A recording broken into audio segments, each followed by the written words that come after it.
y Rocío Alfaro, asesora de El SEC, para hablar de este tema. Muchas gracias a todas por estar con nosotros. Y bueno, vemos que hay muchos puntos a analizar que podríamos ir pues desmenuzándolo poco a poco, pero tal vez empecemos con una valoración general de cómo dan una lectura ustedes a esta calificación o a este informe que hace el Programa de Naciones Unidas para el Desarrollo, centrado un poco más en el tema de educación, por lo menos acá en esta mesa. Buenos días. Leonora Abadilla, académica. Muy buenos días, es un actual gusto. Rectora de ULACID. De la hermana de ULACID. De la hermana. Sí, de la Universidad Castro Carazo. Ajá, perfecto. Es un gusto estar aquí con ustedes conversando sobre este tema tan importante. A mí el panorama me preocupa mucho porque aunque hayamos avanzado en algunos aspectos, lo que nos arroja es que somos un país muy desigual, donde hay oportunidades grandes para algunos sectores de la población y unos rezagos enormes para otros sectores de la población en muchos aspectos, pero en educación es evidente que las desigualdades. Y pues todos sabemos que más que asuntos de pobreza, la desigualdad es lo que más genera violencia, por una parte, y lo que más impide el desarrollo humano y que el país pueda avanzar hacia que todos los habitantes podamos tener una calidad de vida digna. ¿Qué piensa María Ulate, coordinadora? Yo me apunto impulsando un proyecto que busca rescatar precisamente a las personas que desertan. Hay datos interesantes que han habido sobre deserción. David informaba sobre una cantidad de datos aquí que vamos a tener que repasarlos porque al aire todos se van, es decir, hay 50,000. El PNUD nos señala como algo positivo, ¿verdad? El Programa de Naciones Unidas para el Desarrollo dice que bueno, que aumentamos un 44%, es decir, tal vez si me explican eso, que hay personas que tienen una estancia de 4 años más en el sistema educativo, ¿es así? De rezago educativo. Bueno, primero que todo agradecerle la oportunidad de compartir en esta mesa, saludos a las compañeras. Desde el Ministerio de Educación Pública recibimos esta información con bastante seriedad, por supuesto, porque es un tema, como doña Leonora expresaba, de darle atención inmediata, como se ha venido haciendo en esta administración y administraciones anteriores. Costa Rica es un país que ha apostado por la educación hace muchísimos años, sabemos que es el país de América Latina que más invierte en educación, sin embargo esa inversión tenemos que verla en resultados y en eficiencia en el trabajo realizado. Esta información es importante tener claridad que es información del censo 2011, ¿verdad? Estamos en 2017, hemos tenido importante avance en el tema de exclusión durante estos 6 años o 5 años que han transcurrido. Nosotros tomamos las estadísticas como un punto de partida importantísimo para la toma de decisiones, como debe de ser en educación, la educación pegada a la investigación. Esta información y toda la que el Instituto Nacional de Estadística y Censo y la estadística del Departamento de Estadística del MEP nos da año con año, nos ayuda a ir direccionando esfuerzos. Como nos decía la compañera, es muy importante tener claro que de estos 50,000 niños que habla el informe, de 6 a 12 años, tenemos niños en nuestro sistema educativo que no están asistiendo al preescolar, lo que llamamos materno y interactivo. Ahí hay un porcentaje. Vamos a ver si entiendo, ¿es materno o son de 6 a 12? De 6 a 12, pero recordemos que los niños en primer grado empiezan con 7 años, y 3 meses. Entonces, cuando hablamos de 6, hay un margen ahí que, a diferencia de otros países en Latinoamérica, se calcula escolaridad de 6 a 12, en Costa Rica es de, digamos, primero y segundo ciclo de 7 años y 3 meses a 12 años o 13 años que salen de sexto grado.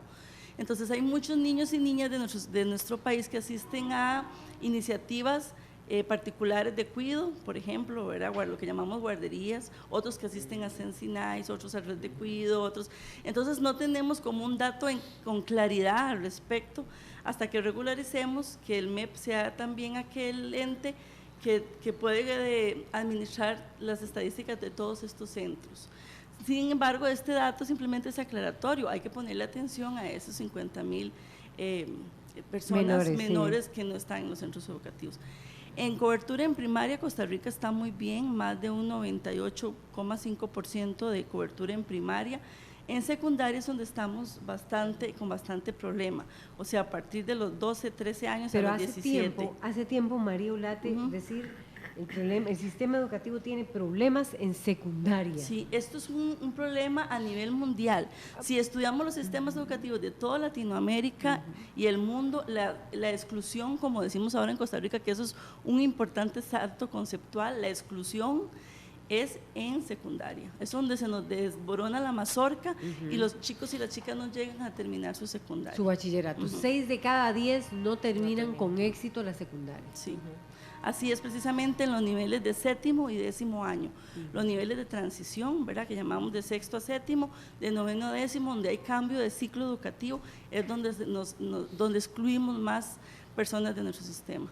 La estrategia institucional Yo Me Apunto nace a partir de esta necesidad precisamente, y es donde hemos logrado tener el resultado de exclusión menor en los últimos 10 años. ¿Puedes citarlo, tal vez, María Ulate, en el programa Yo Me Apunto? Sí, en tercer ciclo de educación diversificada logramos una disminución del 0,8% de exclusión, y en los colegios Yo Me Apunto un 1,8%. Esto quiere decir que más de 4,000 estudiantes permanecieron más que en el 2015. El 2016 fue un año para nosotros de trabajo completo de la estrategia institucional Yo Me Apunto nace en marzo del 2015, o sea, está cumpliendo 2 años, pero el año pasado fue el año completo de trabajo y estamos muy entusiastas de ver cómo ha marcado este cambio, porque es un cambio no generado de oficinas centrales, que eso es muy importante que los costarricenses lo conozcamos.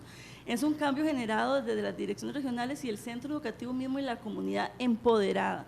Eso es importantísimo, porque aunque termine esta administración y venga otra administración, existe la posibilidad de que esa capacidad instalada en el centro educativo, esa motivación y ese empoderamiento continúe, que eso no se había dado antes. No es una solución emanada únicamente de oficinas centrales hacia las regiones, sino es una iniciativa que busca coordinar lo interno del MEP, de oficinas centrales y todo su músculo administrativo, pero empoderar a los centros educativos y a las fuerzas vivas de la comunidad. ¿Cómo? Primero, siendo conocedores de sus estadísticas propias. El Instituto Nacional de Estadística y Censo sacó, con la información del censo, sacó un informe por primera vez de indicadores de contexto y educación. Por primera vez el INEC vuelca su estadística a indicadores de educación distribuidos en 27 direcciones regionales. O sea, que quien quiere saber no tenía que empezar a buscar distrito, cantón de Sarchí, esto corresponde a la dirección regional de Occidente, no, sino que ya viene distribuido según nuestra división administrativa.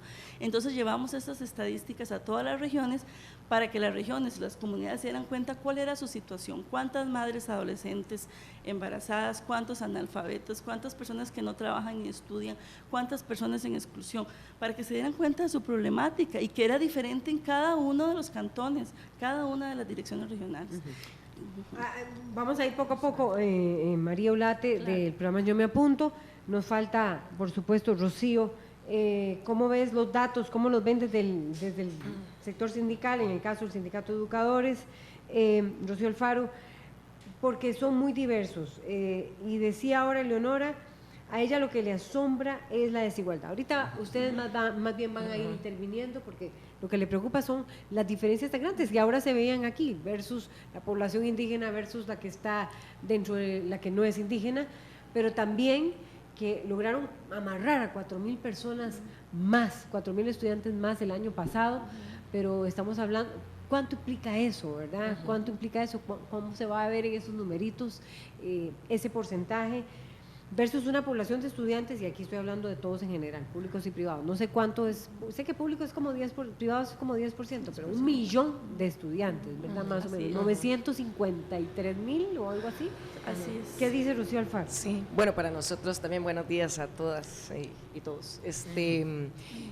Para nosotros también es muy preocupante los datos, tal vez no por los indicadores que mejoran, tal vez no pensando en estos chicos que han logrado mantenerse dentro del sistema educativo, sino por la tendencia generalizada que tiene el país, porque nosotros no vemos que se pudiera desligar, digamos, esas brechas que se están viendo en educación de las brechas que se ven en el resto de lo que es la estructura económica del país, ¿no? Entonces, estamos viendo de que hay programas, hay iniciativas, hay un esfuerzo mancomunado de los padres y madres de familia, de los maestros y maestras, de las fuerzas vivas a veces, de muchos actores y por supuesto el mismo MEP, pero que es insuficiente. ¿Por qué? Porque las tendencias económicas del mismo país, las políticas generales del país están haciendo que se produzca más riqueza, pero esté cada vez peor distribuida. Y eso pues tiene un impacto, porque los muchachos y muchachas se salen a partir de la secundaria. Por supuesto que hay un fenómeno que tiene que ver con la transición, pero también tiene que ver un fenómeno con cuánto es lo que una familia puede soportar el financiamiento de una persona estudiando, de una persona que está estudiando, que significa un gasto, y una persona que está estudiando, que en muchos casos significa un no ingreso. ¿Crees que es eso, Rocío Alfaro? Hay elementos, económicas. hay razones económicas, hay razones… Sigue empezando y yo considero, por las cifras que hemos visto y hemos tratado de interpretar a raíz de lo que sucede en todas las regiones, es que efectivamente Costa Rica empieza a mejorar en muchos índices, pero siempre esos índices son promedio. Cuando ya vemos en pequeño, cuando ya vemos en lo concreto, empezamos a ver las enormes desigualdades que se están produciendo en Costa Rica, una producción que mayoritariamente se está concentrando en 6 cantones de todo el país, una gran disparidad respecto a dónde se consigue empleo, una enorme disparidad. O sea, ¿cómo es posible que variables en las que se ha mejorado, por ejemplo, las mujeres, sigan repercutiendo negativamente en sus ingresos?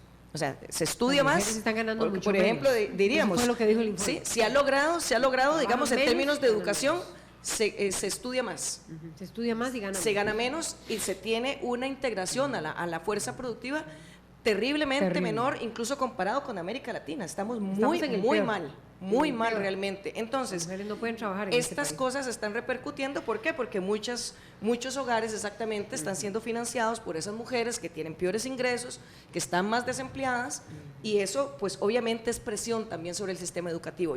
Digamos, en el SEC tal vez nosotros hemos insistido en que sí hay muchas cosas que mejorar a lo interno del sistema educativo. Hay becas, Rocío. Vamos a ver, Rocío Alfaro. Y no es que ha funcionado muy bien todo el aparataje. A propósito de que doña María Ulate decía, del Ministerio de Educación decía que esas cifras son del 2011.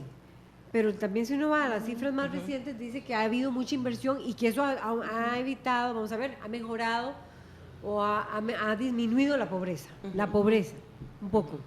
Sí, el problema es que se disminuye en términos promedios, perdón, nada más. El problema es la brecha que se está creando. O sea, insisto, se produce más riqueza, sí, efectivamente.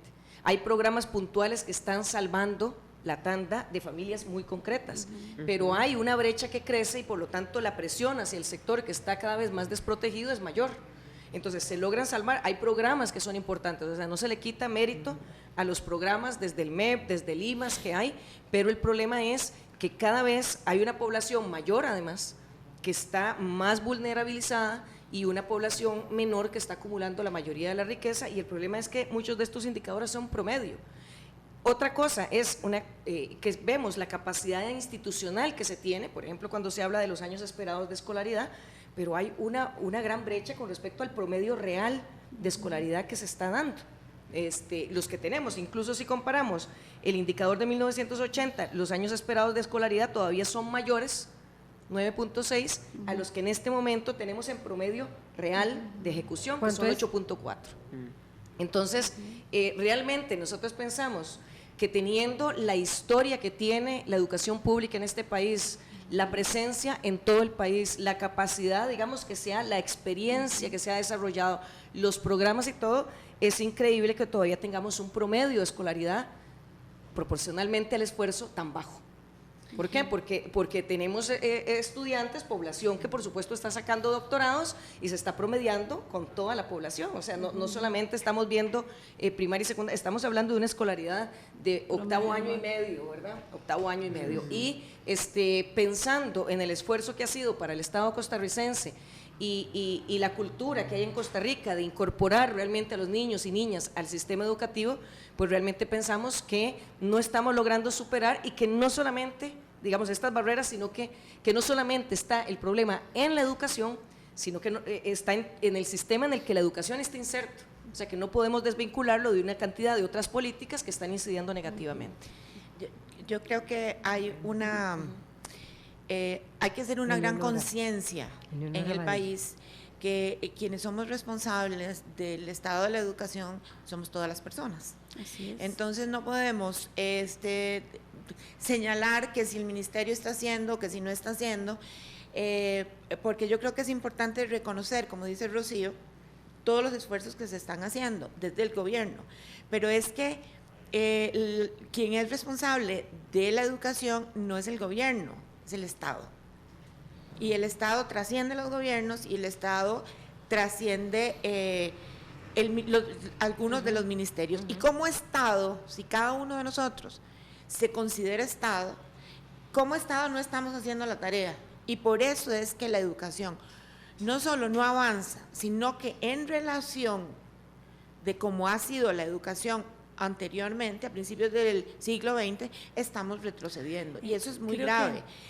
Nada más quería traer entonces de acuerdo con lo que dice Rocío, que es que hay que ver el asunto mucho más amplio que solamente las políticas educativas. Hoy, en el periódico La Nación, el editorial dice que el Ministerio de Salud ha emitido orden sanitaria a 440 centros educativos porque están insalubres. No es que están feos, no es que están oscuros, no es que tuvieron es que son insalubres. 440, 1 de cada 10. ¿Cómo vamos a tener una buena educación en una infraestructura que no funcione? Yo te voy a decir, si yo fuera una niña, yo no sé si yo me apunto a volver a un colegio feo, malo y que es invivible. No lo sé si yo lo haría. No sé si mandaría a mis hijos. No lo sé. Yo quisiera… Sobre todo, el país tiene, dice el editorial, el país tiene desde el 2013 un fideicomiso hecho con un préstamo del BID de 85 mil millones de colones y no se ha ejecutado. Y eso era para construir 77 centros nuevos y 24 canchas de fútbol. No estamos haciendo nada, estamos dejando que se deteriore la infraestructura y estamos desperdiciando un fideicomiso para hacer nuevos. Entonces, yo quisiera, aunque no es mi área, María Olate, porque… coordinadora, yo me apunto. Sí, mi área es, en lo que trabajo como asesora es en la estrategia institucional, yo me apunto, pero como parte del ministerio y compañeros como grupo de trabajo y equipos, pues estamos conscientes del trabajo que se realizaría en los diferentes viceministerios. Entonces quisiera que no quedara en el costarricense que nos escucha, que no se ha invertido en educación. El periódico La Nación lastimosamente no dice que se cumplió y se construyó todos los centros educativos que se vieron afectados con el terremoto de Sámara, que la administración anterior dejó totalmente inconclusa. No se dice de las cientos de escuelas y colegios que se han inaugurado aquí en el área metropolitana y en las zonas donde el señor presidente de la República y la señora ministra inauguran todas las semanas de 3 a 4 centros educativos. Toda esa inversión, por primera vez el Ministerio de Educación Pública ha ejecutado el presupuesto de infraestructura. Entonces, eso no lo dice el periódico de La Nación, como si la DIE, el organismo interno del MEP que construye la infraestructura educativa, no estuviera ejecutando. Entonces, ahí hay mucho que hablar en cuanto al fideicomiso, por qué sí, por qué no, las trabas de contratación administrativa y todo lo demás que se genera en el país. Pero quisiera aclarar ese punto. Con respecto a lo que doña Rocío nos indicaba anteriormente, en Costa Rica se vive un fenómeno muy diferente a Latinoamérica. En Costa Rica estudian más las mujeres que los hombres. Sí, pero ganan menos. Es el único país de América Latina donde la escolaridad de la mujer es más alta. Y la investigación nos dice que a mayor escolaridad de la mujer, mayor clima educativo de los hogares, ¿verdad? Eso es una esperanza, nada más un dato aclaratorio. En cuanto a becas que estábamos mencionando aquí, la inversión en educación, Costa Rica le da a los estudiantes la posibilidad de 14 modalidades diferentes en secundaria, súper flexibles en horario diurno y nocturno. El servicio de comedor y transporte, ustedes lo han visto en la noticia, la amplitud. De 54 colegios nocturnos, en esta administración se le da a 51 colegios nocturnos alimentación por primera vez y a 48 transporte por primera vez. Se coordinó con FONAVE y con IMAS, Avancemos, para becas de mayores de 21 años por primera vez. El año pasado más de 1.780 becas para mayor de 21 años dio FONAVE a los colegios, a los estudiantes de colegios Yo Me Apunto. Y ustedes vieron el anuncio de mayores de 30 años que Avancemos va a empezar a dar subsidios económicos familiares. Por primera vez el PANI junto al MEP coordinan y estamos entregando becas a madres adolescentes, no por pobreza y pobreza extrema, sino por vulnerabilidad. Más de 1.800 becas en las diferentes 27 direcciones regionales solo del PANI el año pasado. Entonces, en Costa Rica sabemos que la exclusión educativa es un fenómeno complejo, pero no podemos decir que es meramente provocado por un factor económico. Nosotros desde nuestro diario actuar en esta función que estamos ejerciendo, investigamos en el territorio, investigamos desde la parte formal de la investigación cuantitativa y cualitativa y nos damos cuenta que cada día más los factores son múltiples y que en Costa Rica hay un gran factor que pesa, que es el factor cultural. Hay una generación en Costa Rica que de la década de los 80 y en los 90 no pudo estudiar, como lo señaló el Estado de la Educación, que son padres con nivel educativo bajo, que no ven interés en que sus hijos terminen los estudios también, que no ven interés en que el estudiante, el muchacho tenga secundaria completa. Estamos luchando por eso, para que tengamos conciencia de que la educación es importante. O sea, que puede ser que esos 50,000, sí, ya quiere replicar Rocío Alfaro, y yo sé que Leonora también, más bien ustedes con toda naturalidad, porque de eso se trata, pero, o sea, que 50,000, esos 50,000 niños pueden Niños y ser porque jóvenes. niños y jóvenes, ¿sí? De 6 a 12 años. Y que pasa también con casos muy específicos, porque hablábamos también de los afrodescendientes que tienen menos años de escolaridad, el tema de la población indígena, que bueno, no sé cuál es la población indígena, digamos, un porcentaje general, pero habla de que el 10.5 no saben ni leer ni escribir. Y bueno, y vemos que personas con discapacidad o capacidades especiales es un 10% también que pues no completen su escolaridad. Son sectores muy específicos tal vez, pero que bueno, siempre siguen estando parte dentro de nuestro mismo sistema y que terminan registrándose en las diferentes estadísticas. Quizás sobre eso, y lo que usted mencionaba al respecto del tema cultural, por supuesto que digamos no podemos desligar, ¿verdad?, lo económico de lo cultural, pero mucho de lo que está incidiendo en ese cambio de perspectiva tiene que ver con la práctica real, ¿no? Para muchas personas terminar la secundaria no les está generando una mejor condición de vida, tratar de... Aunque las mujeres sí lo ven así. Pues las mujeres estamos nada más para están estudiando más, pero la realidad es que lo están comprobando de que no mejora su calidad de vida necesariamente. O sea, resulta que la brecha, más bien, cuanto más se está estudiando, en el caso de las mujeres, y cuanto mayor ha sido, digamos, su nivel académico, está retrocediendo respecto a la expectativa que antes generaba tener ese nivel académico. Entonces, estamos viendo cómo hay un desestímulo en lo laboral y en lo concreto para muchas familias, que implica un gasto. O sea, está obviamente el desestímulo de carácter cultural de decir, ¿para qué estudio? ¿Para qué mantengo a este muchacho o a esta muchacha estudiando? Pero parte de eso es, ¿para qué lo mantengo estudiando si va a ser un futuro desempleado? ¿O para qué lo mantengo estudiando o la mantengo estudiando si va a ingresar a un mercado laboral en donde se respetan olímpicamente los derechos laborales, en donde aquí una gran cantidad de la población que trabaja en el sector privado ni siquiera se le paga el salario mínimo?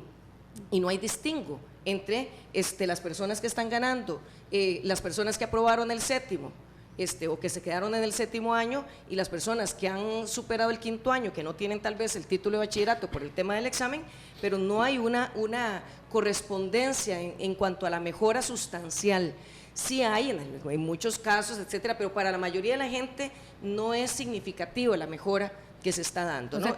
Hay una gran cantidad de población que se está desestimulando desde lo laboral, y por supuesto eso incide en sus expectativas culturales. Hay que ver también que aquí está incidiendo una serie de patrones y estilos de vida que se están tratando de implementar, ¿no? De decir, bueno, el abandono de ciertos tipos de trabajo porque se consideran que no son importantes, no son, como dicen los chiquillos, cool, ¿verdad? No son atractivos, entonces se estimula cierto tipo de trabajo, se estimula cierto tipo de estilo de vida, y esto está incidiendo también en que podemos identificar las zonas en las que se acumula la pobreza con el abandono de la escuela, pero también con la incidencia en prácticas violentas y la inserción incluso en las pandillas y otras cosas, digamos, fenómenos que estamos viendo. Yo solo quiero preguntar, dicen ustedes, antes del 80 era 9,6, o sea, las personas llegaban hasta tercer año y medio, o noveno año y medio. Ahora llegamos a 8,4, pero se invierte más en educación, ¿no es así? Sí. Sí, Hay más inversión, más en ese educación. dato ha cambiado, sí, siguen siendo 9.5% 9.5, la escolaridad promedio del país. Sí.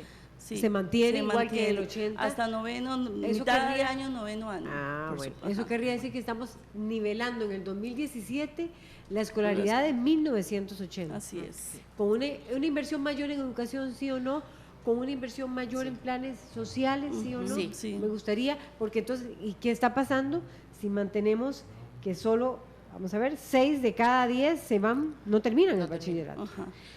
Ahora, también hay un desestímulo, perdón, en las mismas aulas, ¿verdad? Que eso Sí, es claro. algo que Ese se ha, es uno de los se ha- factores se ha- principales. En la se ha señalado infraestructura por una muchísimo. parte y por Sí, otro lado. Desde los mismos educadores y educadoras, digamos, una de las cosas que señalan es que lo que está pasando a lo interno de las aulas está desestimulando, pues no solamente a los estudiantes y a las estudiantes, está desestimulando también a los docentes y las docentes, ¿verdad? Yo quisiera volver porque hay a situaciones reflexionar y a traer responden. a que tomemos conciencia de que esto es un problema de Estado y no de gobierno.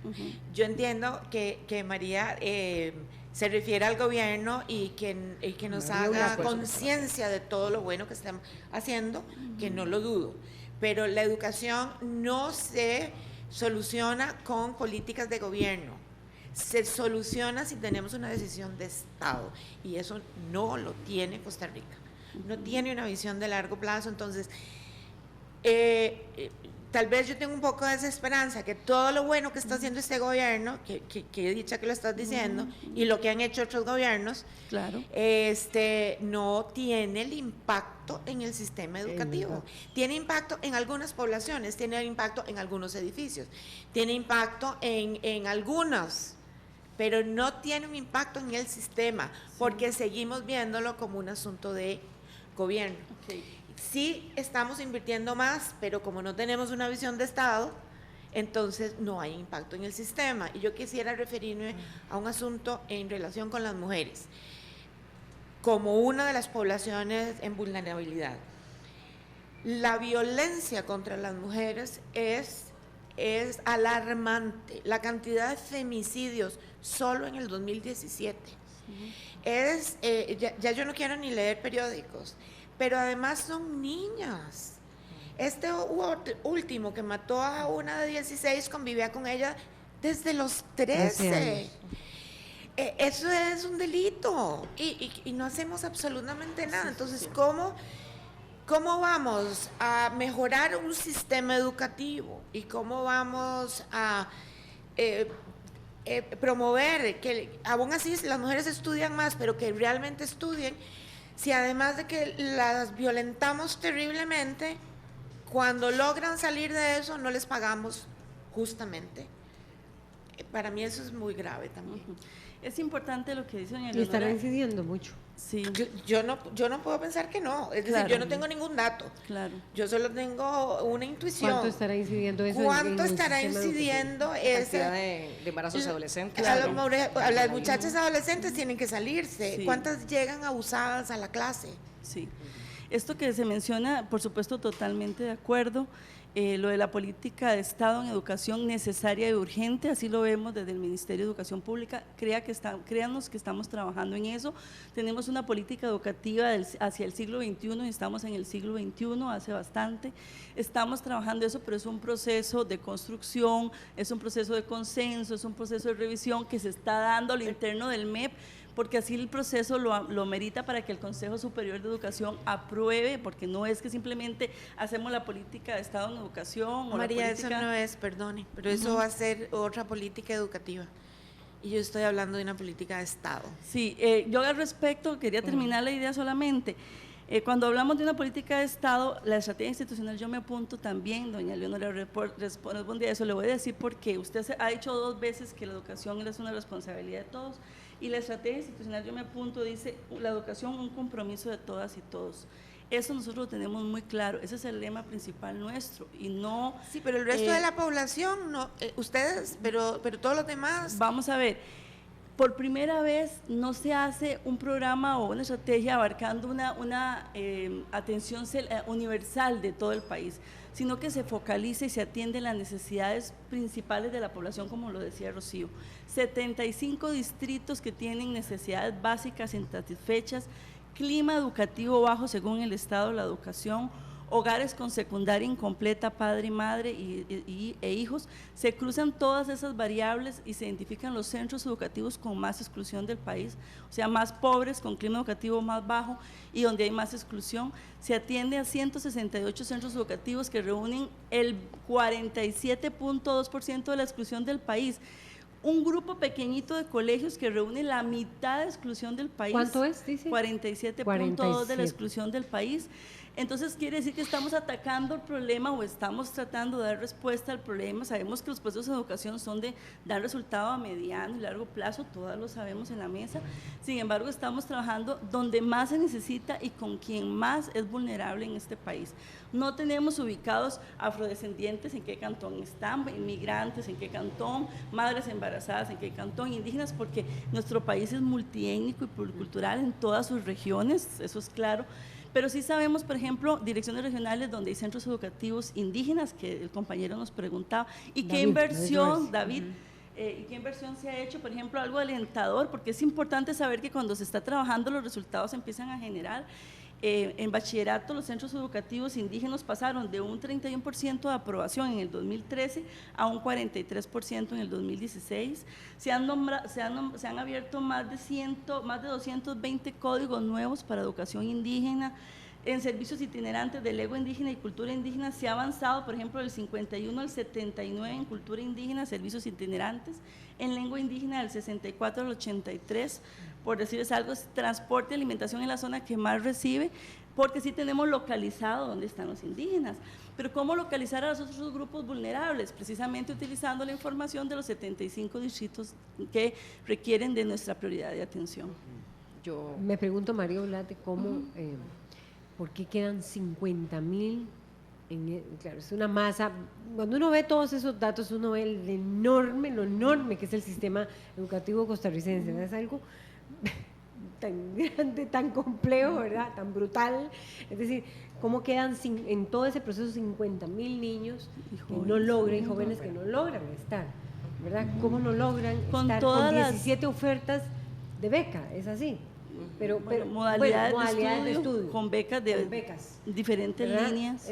Pero bueno, Rocío Alfaro. Yo me voy a permitir diferir de doña Leonora en un sentido, pero tal vez posiblemente diferente al que nosotras deseamos y desde el cual podríamos decir si las políticas son suficientes o son insuficientes, o si hay o no hay, digamos, una política de Estado sobre el tema de educación.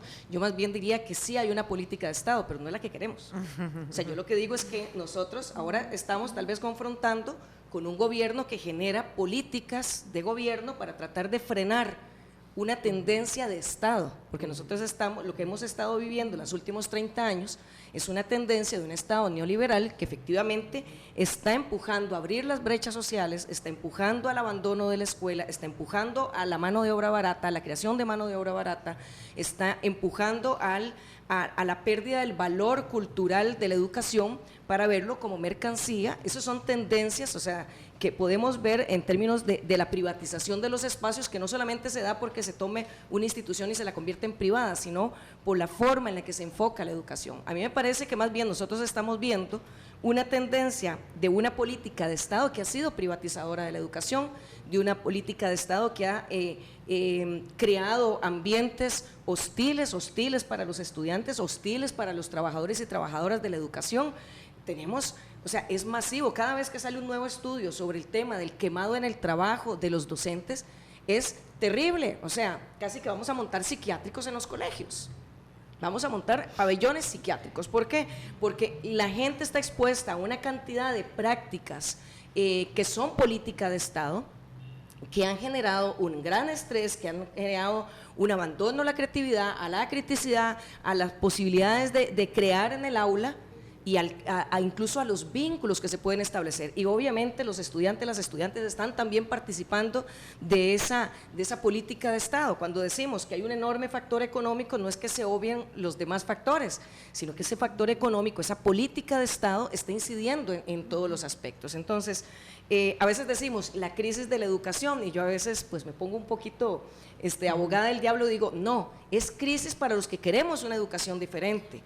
Pero a mí me parece que responde a un modelo. Nosotros lo podemos ver en toda América Latina, como muchas de las cosas que tal vez aquí no las hemos llevado al 100%, porque no es un país, digamos, que se haya logrado meter absolutamente en el modelo neoliberal, pero la tendencia neoliberal sí está, digamos, y cada vez se siente más. Y muchos de los efectos que nosotros vemos, a pesar de políticas de gobierno que pudieran tratar de paliar, de detener, de contener, de ayudar focalmente, ¿verdad?, las personas que están pagando el precio más caro, pero la realidad es que la tendencia de la política general de Estado, incluida la educación, es una política neoliberal que está causando estas enormes desigualdades. Sí, Eleonora, nos quedan minutos y tenemos comentarios. Rocío, como dicen popularmente, touché. Efectivamente, lo que estoy totalmente de acuerdo y lo que quise decir es, para decirlo correctamente, no tenemos una política de Estado de educación explícita y consensuada con el país. Ahí sí estamos de acuerdo. Sí, estoy de acuerdo con que hay estoy políticas totalmente de acuerdo, de gobierno no la que están tratando de... Pero hay una diferencia también, María, entre lo que es una política de gobierno y del ministerio, que lo están haciendo todos y todas dentro del ministerio, y lo que es una política de Estado. Sí.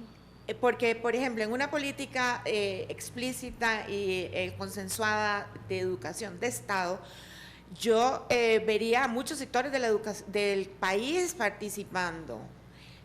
El sector empresarial tiene que estar presente, la academia de ciencia, la cultura, verdad, no es solamente la política educativa. Exacto.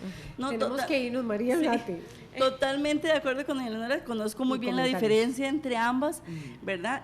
Sí le digo, cuando decimos una política de Estado de educación, pues el ente rector no ni siquiera es el MEP, sino es presidido por el MEP en el Consejo Superior de Educación. Estamos que no cumple su función. Bueno, pero estamos claros que ese es el ente que le corresponde para aprobación. Hay que eliminarlo. Sí es importante recalcar que se está trabajando en eso, que se acaba de aprobar la política curricular Educar para una Nueva Ciudadanía, aprobada por el Consejo Superior de Educación, ente que le corresponde la política de Estado. Ellos mismos aprobar 30 días después, como han hecho anteriormente. Bueno, observaciones y críticas al final al Consejo Superior. El Consejo Superior de Educación, sí, que lo integra, es una instancia que la integran, vamos a ver, colegios profesionales, subalternos son funcionarios del menos sindicatos, representantes de las universidades, menos las universidades y los sindicatos, los demás son subalternos del ministro. Bueno, habría que ver los datos del si hay otros entes. Son interesantes y están allí evaluando este sistema educativo. Gracias a Eleonora Badilla, gracias a María Ulate y también gracias a Rocío Alfaro. Vamos a una pausa. Nos tenemos comentarios. ¿Podemos leerlos? Tenemos un par de comentarios rápidamente. Dice el diputado Javier Cambronero del Partido de Acción Ciudadana que la tercera parte del fideicomiso ya está siendo ejecutado, que la fuente utilizada por la señora Badilla es inexacta. Y Carlos Prendis dice algo que debemos procurar es la actualización del reclutamiento de profesores por parte del servicio civil para mejorar. Parte de los comentarios. De los comentarios que hoy se generan en redes sociales. Ahora sí nos vamos a una pausa. Ya venimos para cerrar. El INA le invita a la Feria Empresarial y Artesanal, Ganadería Tropical Sostenible. Venga y descubra interesantes exposiciones